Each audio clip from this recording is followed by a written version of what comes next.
Welcome to the Aligned Powerhouse, the podcast for executive women who are done leading from burnout and ready to rise from alignment.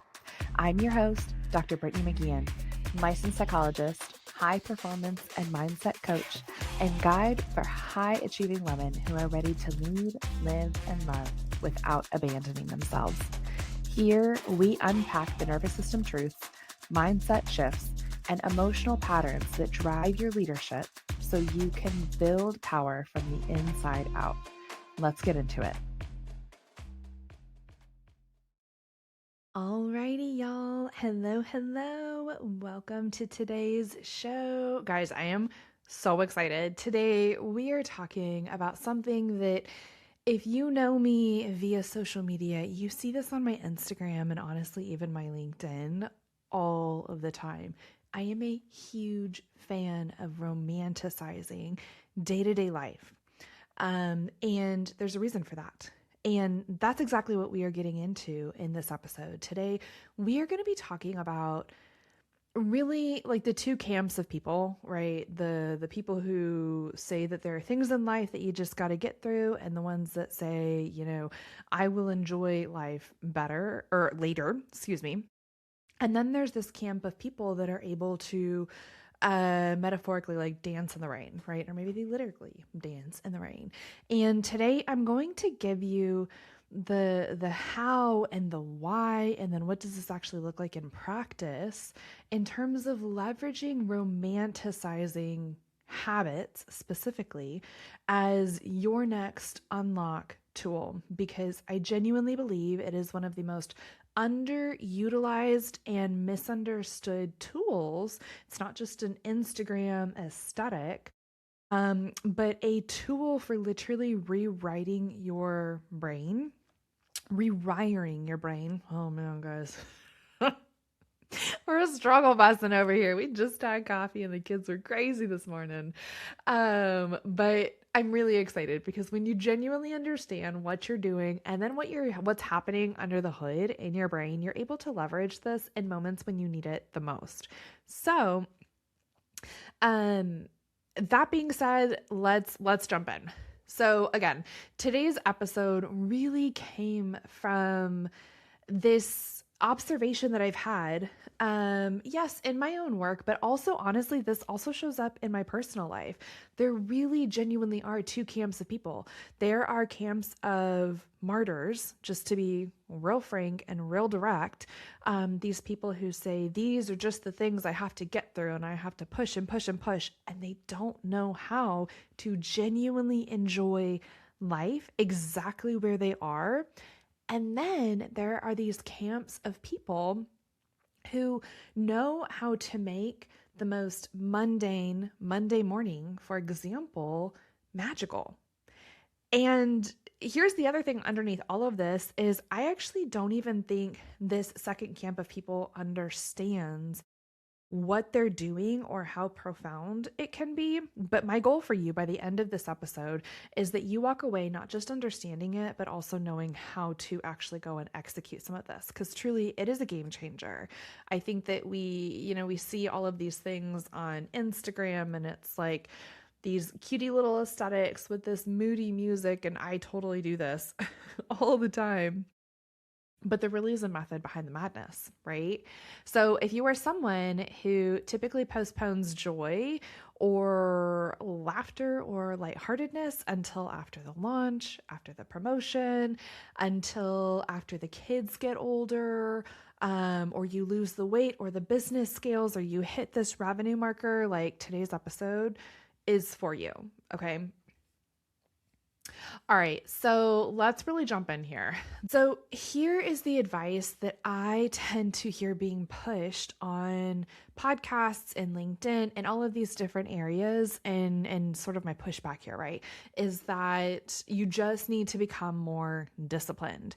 But I would really argue that discipline is not actually the problem. And keep in mind, I am someone who I find discipline when it is in its healthiest form to be incredibly healthy. I think that a lot of our culture right now is afraid of hard work, and I actually feel fear about that. I very genuinely believe that you have to have a strong work ethic, and that if you're willing to apply yourselves in all these different ways, that life can transform right in front of you. And that's like that's a whole other episode, okay? But again, there's this idea that says we just need to be more disciplined, and that really is not the full issue, okay? The actual issue is the emotional relationship that people hold to their habits, or in this case, we are using that synonymously with discipline. Because when we really break down discipline, okay, when we look at its roots, this word means to teach, okay? It doesn't mean beat yourself into submission. It doesn't mean if you don't wake up at 5 o'clock, then you're like a horrible person. It has nothing to do with that. Discipline is all about teaching. So in the context of this podcast, in the context of performance and relationships, it's really about teaching you how do you shape your life into the thing that you want it to be. Whether that includes a version of your body that is able to move farther and for longer, whether that is a business that you thoroughly enjoy and provides the life that you want it to provide, whether that is a relationship that is truly life-giving, right? A discipline in relationship to those things is simply, how do I mold my habits in such a way so that I am producing the result that I want? Okay. Now, I want to zoom in here a little bit. I want to give you an example. So there are, take two people, for example, okay? Both of them are waking up at 5 a.m. Both of them are working 12-hour days, and both of them are sacrificing comfort in the season that they are in. Now, think about this, okay?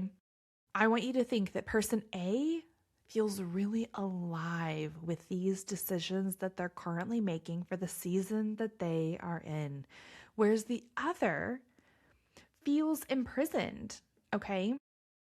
So again, we have the same patterns, the same set of behaviors, and a completely different experience, okay? And the reason for that is that one has a specific kind of meaning, whereas the other also has meaning, but they've attached resentment to that meaning, okay? Like, let's zoom out just a little bit farther on these two people. Person A could be in a season of, gosh, speaking from personal experience, maybe they're in a season of having little bitty babies. Like, I'm talking babies, not toddlers and kids, but like babies, okay? Speaking from my personal experience, that season of life already includes not a ton of sleep. And it already includes a ton of sacrifice. Parents literally sign up for the season of having a newborn and an infant for the long-term investment of getting to know this human being, right? We're not signing up for a season of comfort in infancy. Like, no way. Those potatoes will straight up die without you, okay? But here's the thing. I'm thinking about my experience with, honestly, with both my kids. Being born, like, my husband and I had woven so much meaning and so many resources around that little bubble that it is one of the most precious seasons I can think of. And it included my daughter, who was colic, and we didn't know it. And so this child literally, bless her heart, like, she would not sleep unless someone was holding her and moving with her for really like the first 6 months of her life. And so there were miles being walked in the cold, in the heat, in the house, on a yoga ball. I did some of my best branding work behind the scenes when my daughter was like brand new, like 3 months old. And part of the reason I did that was because I was already awake anyway. And it was a really beautiful experience. Would I go back? Absolutely not. Was it a little traumatizing? Yeah, 100%. But there was a real strong component of romanticizing the season that now it is paired with being very beautiful and very precious in my mind. Okay. Now notice, I'm not saying that one, I would do it again. I'm also not saying that it was super easy. What I am saying is that I have paired this season of sacrifice with a really deep meaning, right? And on the other end, when my son was born, it was something very similar, right? It was a little bit more rock and roll because we also had my daughter who was very young at the time. But there was so much romance woven into getting to know this little human. Like, I had two options in front of me. I could say that being awake with my son, who slept much better and actually did not need to be held near as much, that was devastating.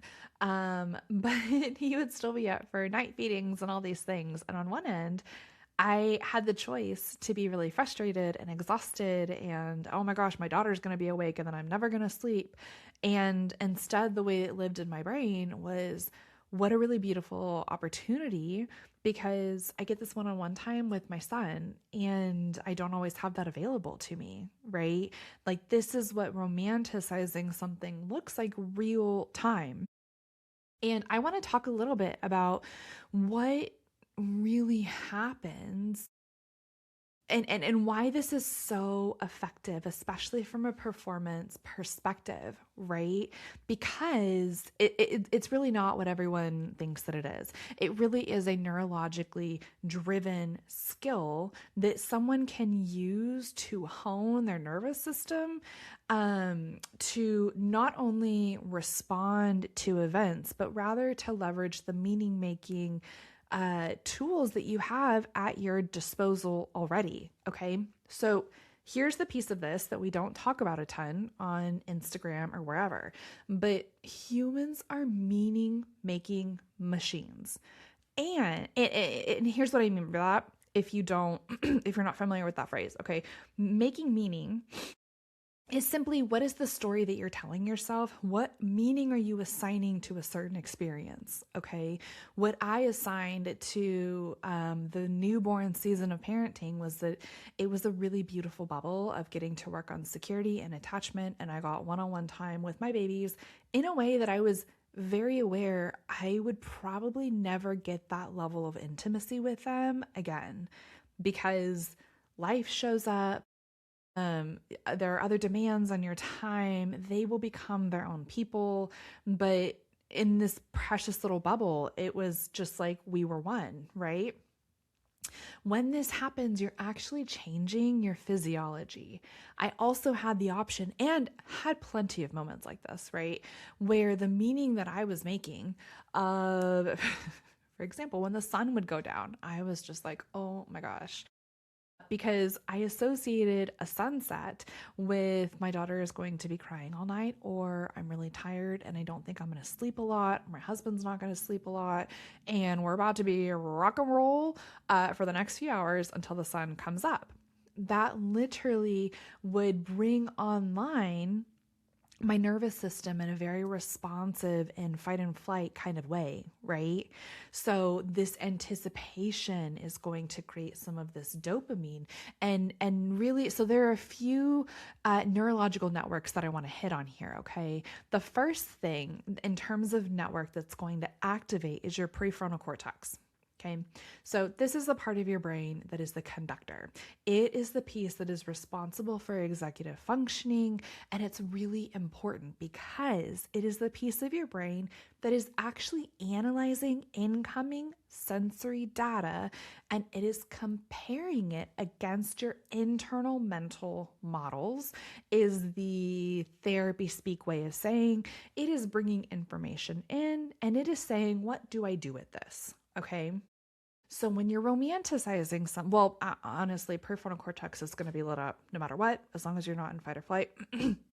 But when you romanticize something, you're almost very intentionally activating that prefrontal cortex.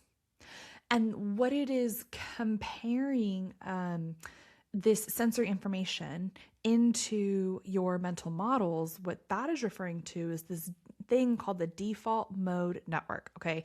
DMN is the way that it is referred to in a lot of literature. This is the piece of your brain that engages during reflection, quiet rest, and internal thoughts and how we weave those experiences together. What is the story that we tell ourselves? It's a really important part of the brain because it is literally the place where you can go and author the stories that you tell yourself and how you understand yourself. Okay. Now, the third thing that is getting activated in your brain when you are romanticizing is your reticular activating system. This has to be my favorite part of the brain. I sound like such a nerd, but I don't care. Like the RAS is your physical gatekeeper, okay? It is the piece of your brain that filters out background noise and highlighting information that matches your current focus or beliefs. So, I always use the example of, there was once a season in my life, it was probably like 15 years ago at this point, I don't know. But like there was one point, a season of my life when all I wanted was a charcoal Toyota 4Runner. And oh my Lanta, I saw these cars everywhere. Fast forward like a couple years and I saw the trunk space and I had kids and I was like, that is absolutely not it.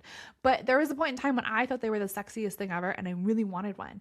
And y'all, I saw these things freaking everywhere. I saw them on the road. I saw them in front of houses. Now, if you go and look at this year, this moment in time and ask me how I know, because I went and looked, Toyota did not sell more 4Runners that year. Instead, what happened was my brain said, hey, we really want this thing. Oh my gosh, they're everywhere because I was paying more attention to it. Okay. The reticular activating system is the thing that is in charge of this. And it's so cool because if you know how to leverage this, let alone all three of these components of your brain, you are literally able to rewire your belief system as well as the thing that's going to solidify the beliefs. And I think that's the coolest thing ever, right? You can literally go in and you can tinker with your beliefs. You can tinker with the way that you see the world and the way that the world sees you.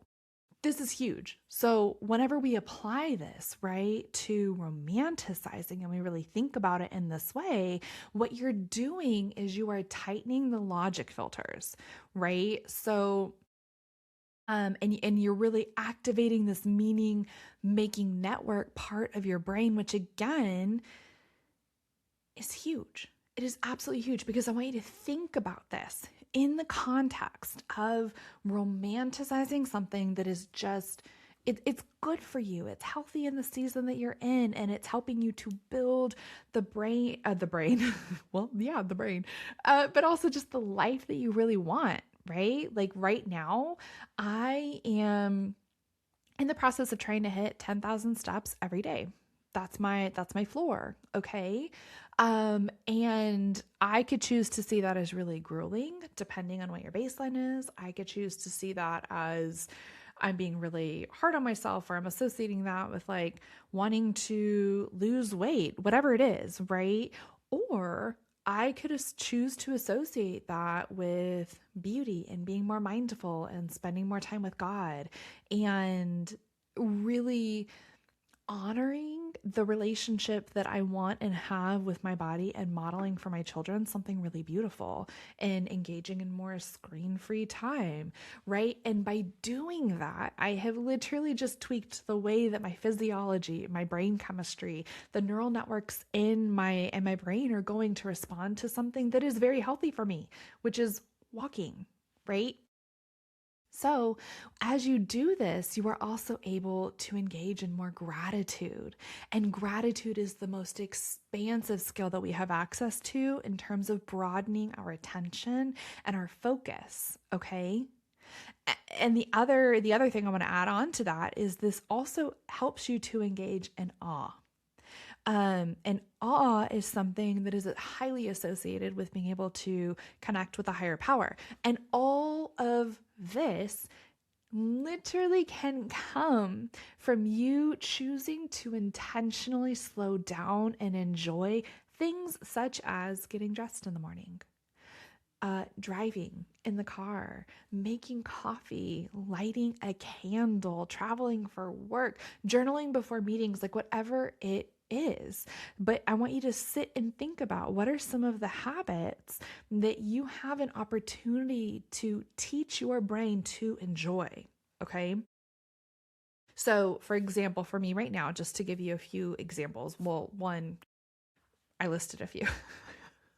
I listed a few, but another one right now is meal prepping.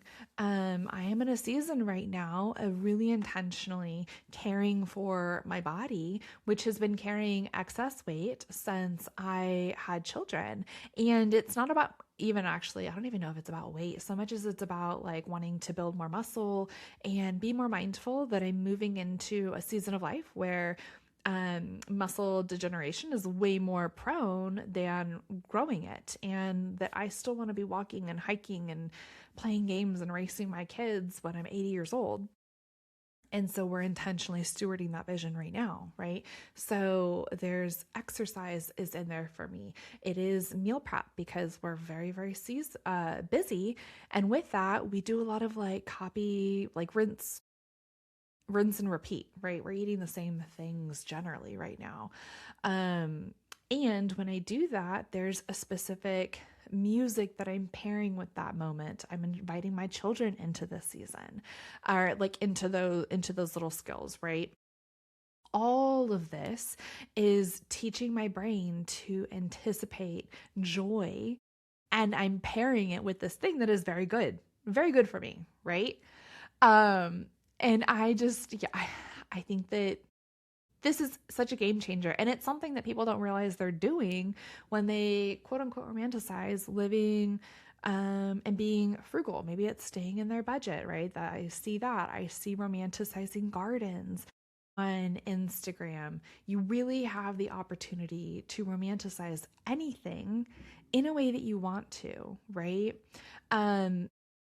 And it's huge because this doesn't all of a sudden mean that life is easy. It simply means that life is worth living even while it is hard, even while you're doing the monotonous, boring thing in service of a greater vision. I will never forget having my son had just been born. And I was I was so crabby, and I was talking to one of my dear friends, and I was complaining. I was complaining because the house was messy again, and it was never clean, and I had just cleaned it, and da da da da da. And instead of like lamenting with me, this friend, and I absolutely adore this human being, he was like, "You need to embrace the suck," and I was like, "Ew." First of all. No, thank you. Second of all, I don't even know if he remembers saying that to me, but it was one of the most profound and helpful pieces of feedback that I got in that season that I was in. It was so true. It was so true because I was in a season of sacrifice for this vision that we had of having two children who were closer in age, and also for this vision of me being able to be in motherhood and then be out of motherhood. Well, not motherhood, but like having babies, right? Like I wanted to be in and out. And truly the goal here in bringing romanticizing into your toolbox, like the goal, I believe, in life is not to remove sacrifice or hardship. It's to refuse to let sacrifice to steal your capacity to experience your own life amongst it all, right? Like you don't have to let a season of sacrificing one thing, maybe that's revenue in service of a bigger business. Maybe that is time or sleep with young children so that eventually you get to know them as little adults. Maybe that is a season of not having as much time with your spouse. Or it is a season of stewarding your gifts in such a way so that way your offer that you're offering is more about legacy versus something that you personally find really interesting right now, right? The goal is not to remove these things out of life. The goal is to remember that you're still capable of experiencing the biggest version of your life despite all of these things that are going on amongst it. And if you know how to leverage all these pieces of your brain, it's huge, right? And so instead of asking, how do I become more disciplined? I want you to ask yourself instead, what are the habits that I really want to foster that are going to help create the vision and the life that I actually align with? Okay. So I want you to think about some examples here. And this is where we're really going to get into some of the nitty gritty.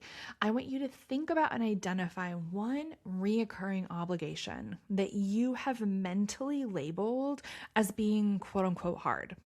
Okay. And again, I'm going to give you a quick example. And I use my kids a lot because just the season that I'm in right now. But like for us, we were really struggling with bedtime.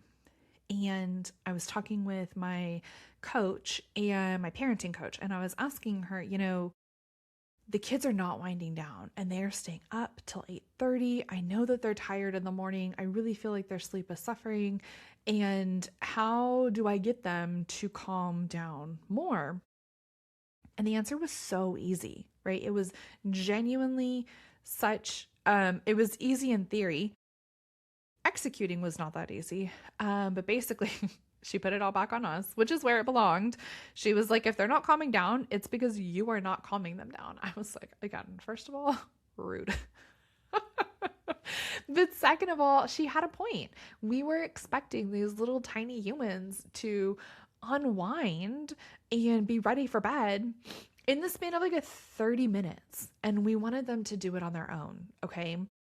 So the example here is bedtime, and you could probably apply this to yourself. I'm talking about my kids, but like the same could be said for any adult that I know right now, because hands up right now, if you lay in bed and you scroll and then you're like, oh my God, I'm so tired. Or I say that I value sleep. I say that I value a body that's working at like peak performance, but I don't also sleep 7 to 8 hours a night, right? Most of us don't. And I will tell you, so what we found when we really dove deep into our bedtime routine was that we said that we were prioritizing their needs, but instead what we were doing was we were prioritizing a desire to have more time with our kids. And we wanted it to be fun because one, that was easier. The kids wanted to play. But two, we were kind of getting ahead of ourselves in terms of seasons and like what we were actually capable of and what they were capable of. And so rather than eating dinner at 4, 5 o'clock, which yes, is when we eat dinner, we work very hard to make this happen. And then going for a walk and then coming back and playing and then doing bath time and then boom, go to bed. Now our evenings are a lot quieter. The kids are asleep a lot quicker. And we've had to cut out a lot of that. Instead, it's dinner around the same time. And then maybe it's a few minutes of playing, but we're really not trying to squeeze in a walk at this point. And then we do a bath. And we moved that up 30 minutes earlier. And while the kids are in the bath and my husband is watching them there, I flip the entire house. So shutters are closed, all of the lamps come on, all of the little moody things like candles are being lit, a very specific music is coming on, lamps in their room is on, and I am also pulling PJs, my kids share a room. I'm pulling PJs for my daughter, and they're out. That way when my son gets done, because he hates bath time, so he's usually busted out pretty soon.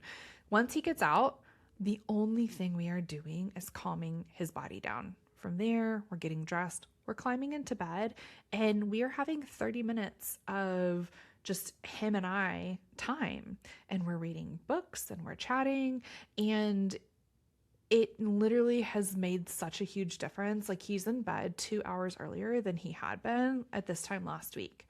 And again, here is what it took was, first of all, for me, it's a sensory thing, right? The lamps, the shutters, all of these things. But also the music is a big one for me because there was a little bit of grief as I made this decision. It sounds kind of bad, but I want more time with my kids, probably always. Well, okay, like most of the time, but I thoroughly enjoy them. And I'm very grateful that I feel as though I was a fairly conscious human when I had kids.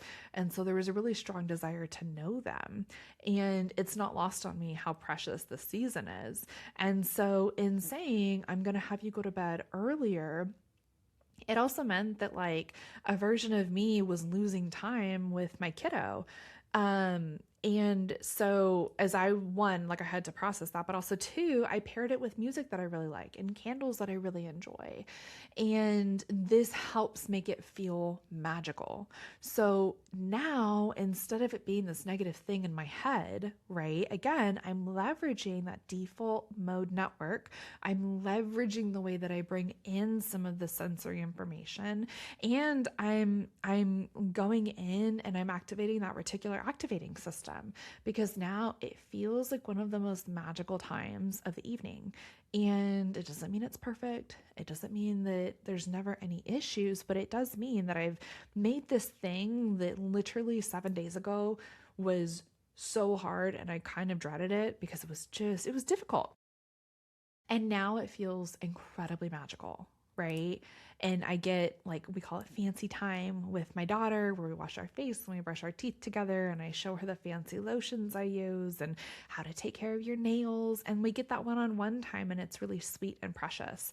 And all of that is the result of taking this thing that I knew was good and that I needed to work on, but also was very hard. And I paired it with these little romantic elements, right? This is also the time when I'm out and I'm harvesting my zinnias and I'm watering my flowers, and my daughter gets to help with some of that, right? So I want you to sit and look at your areas right now. It could be meal prep, it could be workouts, it could be board meetings or bedtime routines. I mean, it could be commuting or budgeting or caregiving in some way. And then I want you to ask, what do I want to feel during this experience? What do I need to feel in order to make me feel more human? Right? So some examples of like the actual how to, in terms of how to romanticize, music personally is my favorite. I sometimes zoom out. I sound like such a little psycho, but I also do this for a living, so whatever. But I will imagine that I am in a movie, and I will think about what is the score that I imagine would be playing during this scene in the movie. Okay. I am currently in a big, like, Cotswold, English of garden season and like aesthetic of my life, right? Like, I just, there's so much beauty and aesthetic that I'm really thoroughly enjoying in the season that I'm in. And so I have a lot of soundtracks that are similar to Pride and Prejudice. But I also have a very specific soundtrack when I'm cooking dinner, and that is Spanish guitar. I don't know what it is about Spanish guitar, but like, oh my gosh, that and like chopping carrots or broccoli or whatever it is just the best feeling to me, and it lights me up. It could be other things though. It could be keeping fresh flowers on your desk or in your house. It could be dressing in a way that makes you feel like you are floating through a room rather than just moving through a room, right? It could be walking in between your meetings, and maybe you're doing it barefoot, maybe you're not. I like to be barefoot.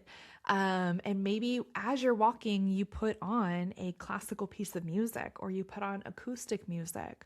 Perhaps it is buying the really good coffee or the really good tea, or it is sending a physical card or calling someone that you love at the end of the day. Like, the task itself doesn't change, but perhaps it's the way that you experience it that did, right? So kind of zooming out and putting all of this together, perhaps you are in a space where you are really focusing on working out and eating better. And so perhaps your ritual becomes, I'm going to get fresh flowers and I'm going to turn on my favorite music and I'm going to put on an outfit that just makes me feel elevated. It just makes me feel prioritized, and I feel like I'm in the star of my favorite movie. And then I'm going to meal prep, and then I will go work out, right? So you're just pairing these things, and as you do that, you're literally changing the way that your brain is experiencing this, okay? So a few questions that I have that I highly encourage you to reflect on are: where have I accidentally put my life on hold? What sacrifice am I resisting instead of honoring? And what beauty have I stopped noticing in the life around me right now? Okay. These questions can really help you to continue to unpack this opportunity that much further, right? Most, if not all leaders that I work with, they don't need another productivity system. They don't even need new skills, to be honest. Most people already have it. They just need greater capacity, because when your nervous system has more capacity, the sacrifice stops feeling like constant depletion. And instead, it starts to feel like this intentional investment that is just such a gift to be giving to yourself. And what a beautiful way to experience life, while also honoring the fact that you like to hit numbers and you like to move. Alrighty, y'all. I hope that today's episode was of value for you, and I will see you on the next one.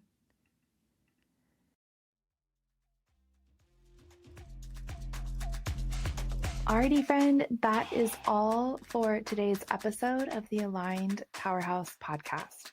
I want to thank you so much for tuning in. And do me a favor, if this episode resonated, I want you to share it with another powerhouse woman in your life who is ready to lead and love from a place of self-trust. And don't forget to follow, subscribe, and leave a quick rating or review. It really does help more women find this work. New episodes drop every week. Until then, lead with self-trust and let yourself be seen.